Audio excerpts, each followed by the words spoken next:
Bonjour frères et sœurs de toutes les nations dans les 5 continents. Voilà encore aujourd'hui le Seigneur permet que nous puissions nous rencontrer. Tout d'abord la grâce qu'il nous a accordée de se réveiller pour voir la journée d'aujourd'hui. Beaucoup n'ont pas pu voir cette journée, mais toi et moi, nous avons eu cette grâce-là d'être des âmes vivantes aujourd'hui. C'est ainsi, c'est bien et beau d'écouter la parole de Dieu, de partager la parole de Dieu, car ceci est la nourriture pour nos âmes. C'est ainsi nous allons partir directement dans la parole de Dieu sans plus étarder, et des sujets qui semblent un peu sensibles parmi nous les hommes sur cette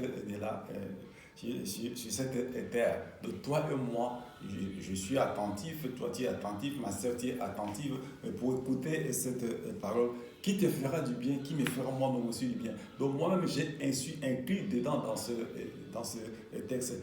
Que tu sois de n'importe quelle confession, mais ça c'est la parole de Dieu. C'est ainsi, sans plus tarder, nous y allons entrer dans la parole de Dieu, dans le livre de Éphésiens.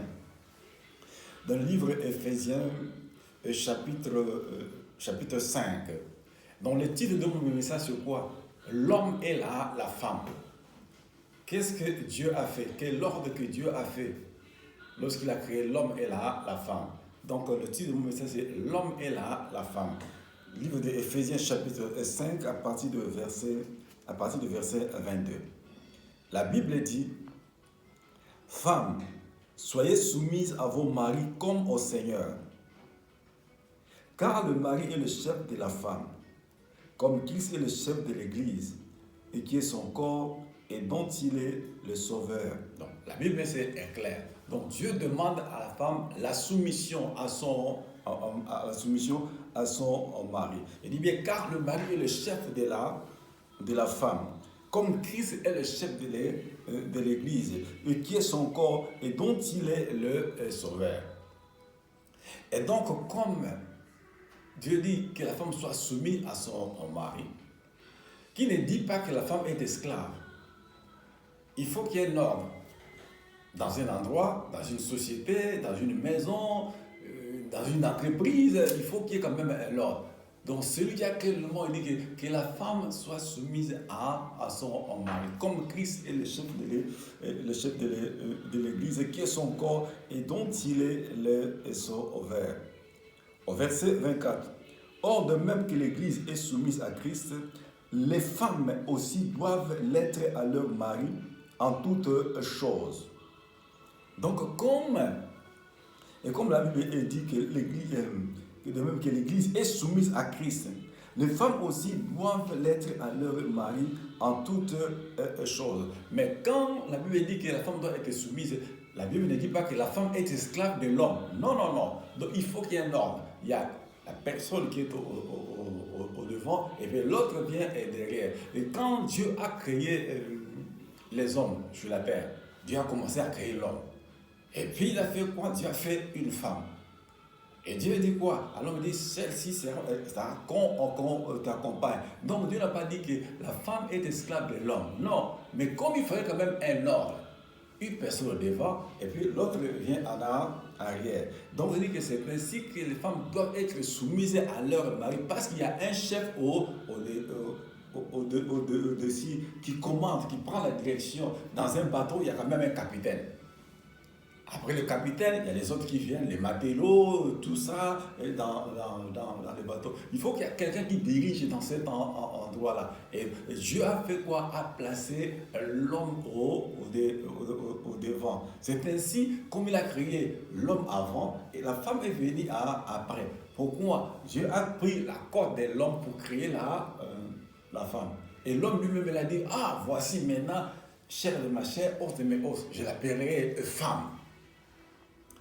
Et puis au verset 25, nous allons voir maintenant au verset 25, qu'est-ce que Dieu dit? Donc Dieu n'est pas injuste, ce Dieu-là. Il est juste, il est bon, il est fidèle. Au verset 25, la Bible dit quoi?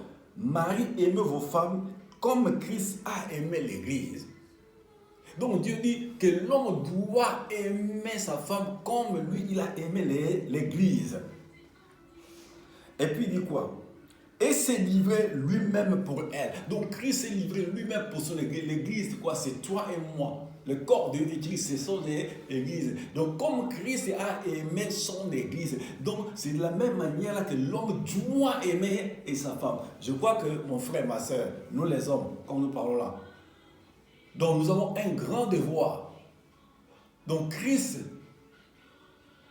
comme il a aimé l'église, il s'est offert lui-même jusqu'à la croix à Golgotha. Il a supporté les douleurs, il a supporté les souffrances parce qu'il a aimé l'église. Et c'est ainsi ce que Dieu demande. Toi, mon frère, et moi qui parle maintenant, c'est de la même manière que nous devons aimer nos femmes.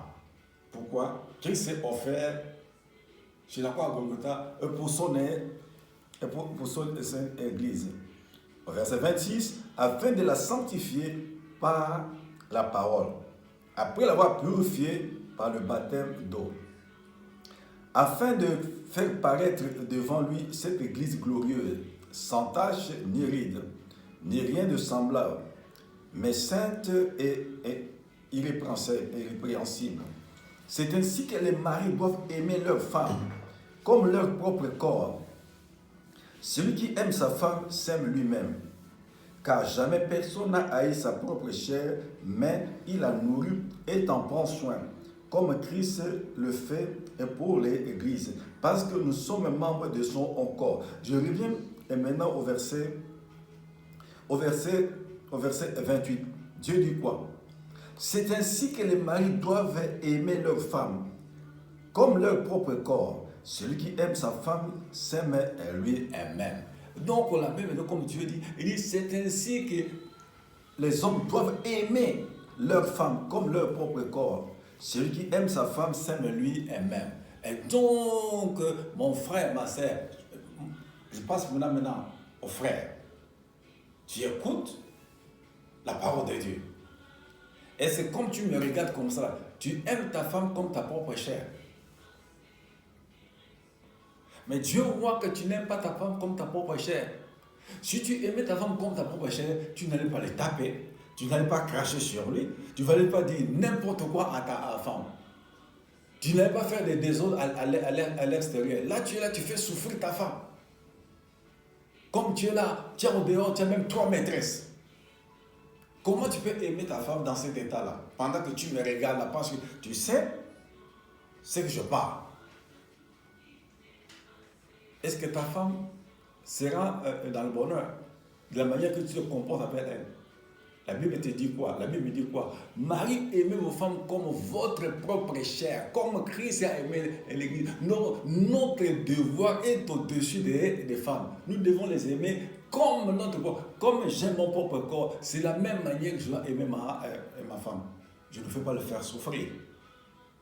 Je dois éviter à faire n'importe quoi. Pourquoi? Dieu dit qu'elles sont nos compagnes. Elles sont là pour nous aider. Ce ne sont pas nos esclaves, nous les hommes. Mais nous les hommes, nous nous comportons comme nous voulons. Nous les voyons comme des balayeurs dans la maison. Or, ce n'est pas ça. Donc, quand j'aime moi-même, je ne peux pas me taper. Je ne peux pas me cracher dessus. Je ne peux pas faire n'importe quoi dans mon corps. C'est de la même manière, la femme que tu as épousée, je te dis que chère de ma chair, oh, c'est des maisons. Je ne peux pas prendre une bouteille taper sur mon épouse. Je ne peux pas prendre un bâton taper sur mon épouse. Quand elle va être blessée, c'est toi et moi qui allons faire des dépenses. Pourquoi? C'est moi qui ai tapé, c'est toi qui ai tapé. Mon frère, aujourd'hui là, toi et moi nous écoutons la parole de Dieu. Changeons nos comportements envers nos épouses.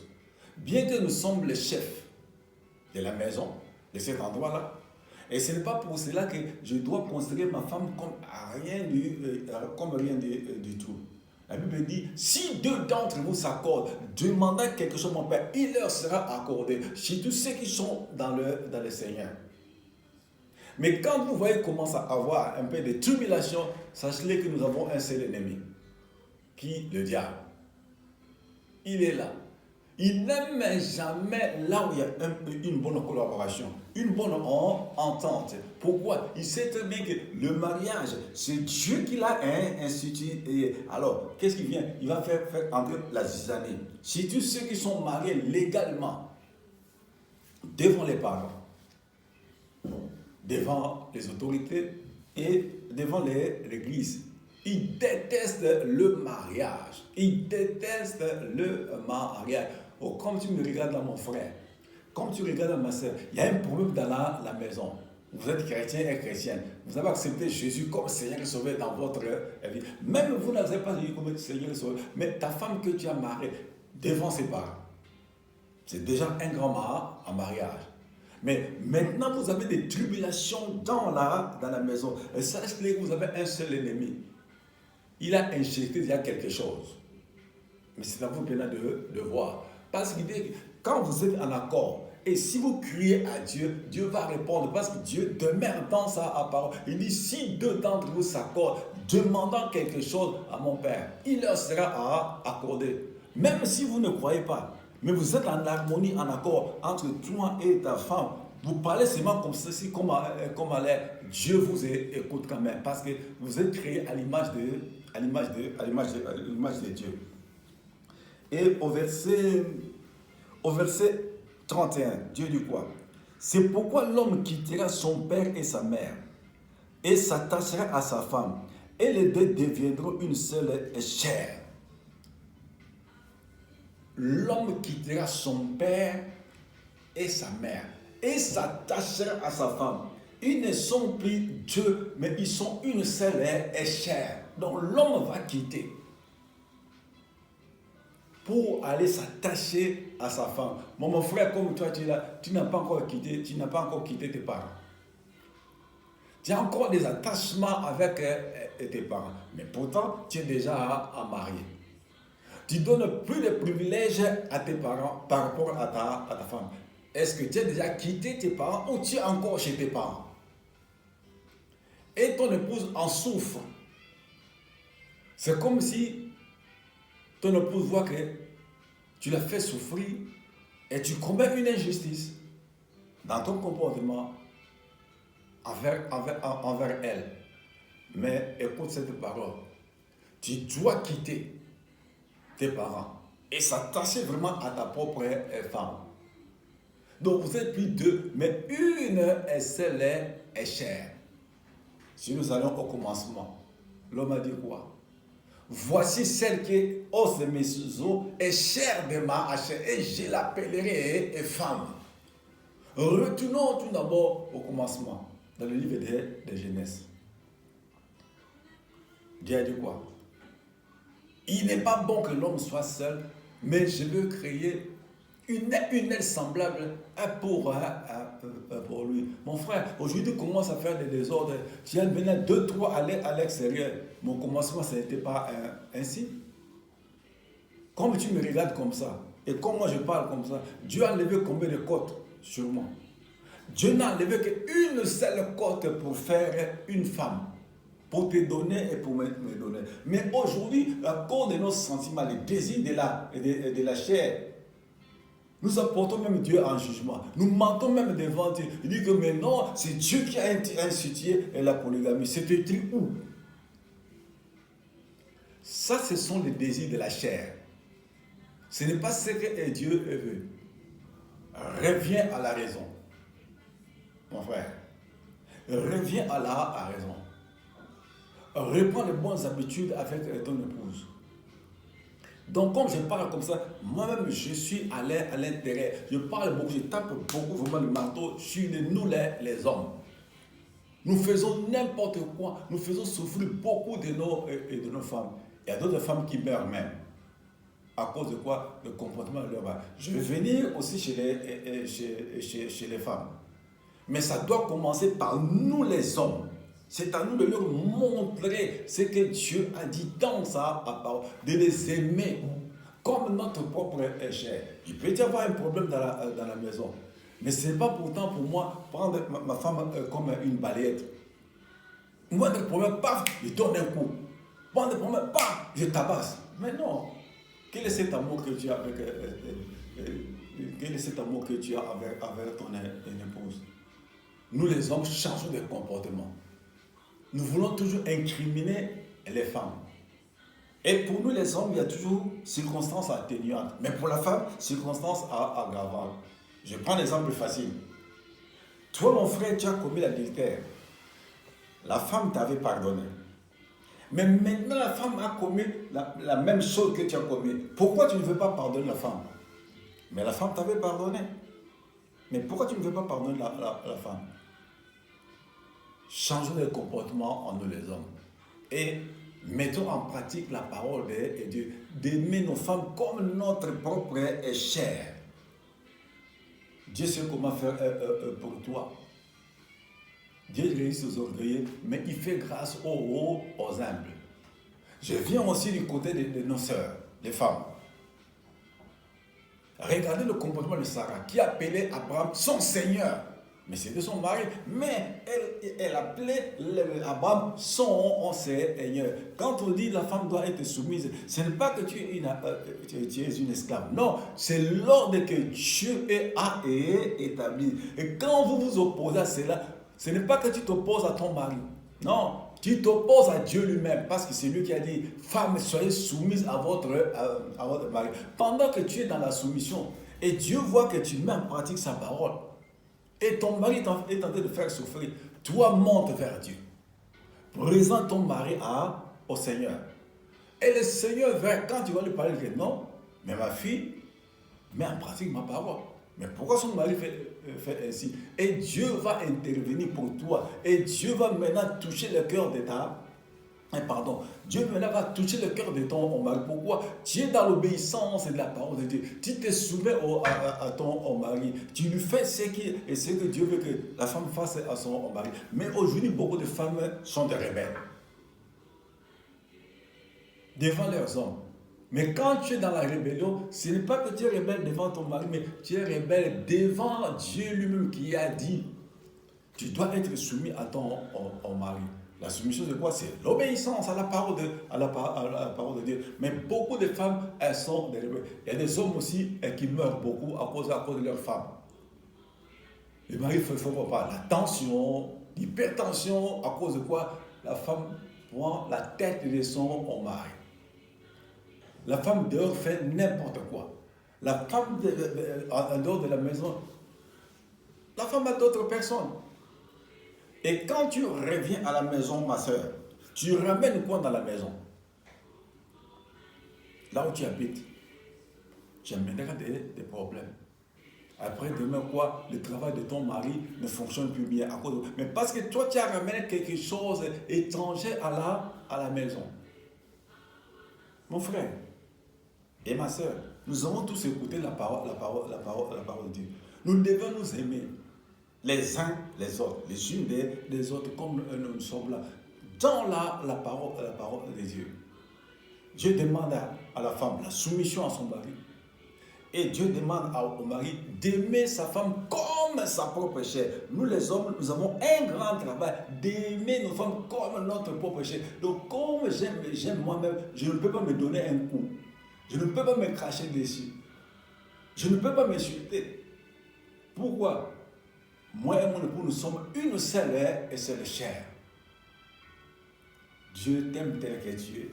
Dieu m'aime tel que je suis. Aujourd'hui, il y a beaucoup de délinquants. Pourquoi? À cause des divorces. Et le malin se réjouit. Pourquoi? Il y a tant de divorces dans le monde. Tu as entendu, moi j'ai entendu. L'obéissance vaut mieux que le sacrifice. La Bible dit que celui qui a des oreilles pour entendre puisse entendre. Mon frère, ma soeur, que le Seigneur te bénisse. Seigneur, oh mon Dieu, oh mon roi, merci pour cette petite exhortation. Seigneur, toi qui vas toucher les âmes de ceux qui vont entendre ce message et mettre cela en pratique. Je te bénis, je te rends grâce pour ces quelques instants que tu nous as accordés. Seigneur, notre Dieu, là où il y a des mésententes parmi les couples, oh mon Dieu, j'implore ta compassion, ta miséricorde, et tends ta main et touche ces personnes, oh mon Dieu, afin qu'ils puissent revenir vers toi dans ta parole. Père, j'ai ainsi prié dans le nom de Jésus de Nazareth, ton Fils unique. Amen.